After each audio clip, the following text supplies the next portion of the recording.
Однажды моему младшему сыну Халиду делали операцию на сердце.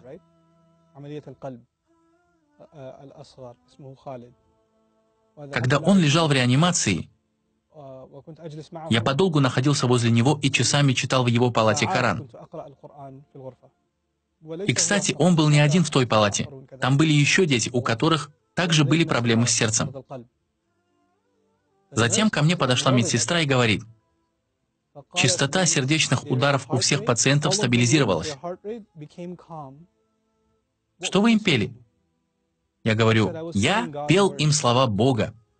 Она говорит: вы могли бы еще раз это сделать? Я еще раз прочитал Коран, и снова их сердца успокоились. На следующей неделе я вновь пришел, чтобы читать Халиду и другим детям Коран, и снова их сердца успокоились. Свят Аллах, я одно лишь могу сказать: нет милости большей, чем Коран. Люди спрашивали меня: какую суру ты читал? Неважно какую, это слова Всевышнего Аллаха. Будьте искренними, размышляйте над аятами, и тогда вы получите великую пользу от Корана. Отдавайте должное этой книге, и она изменит вашу жизнь так же, как изменила мою, и она продолжает менять ее в лучшую сторону.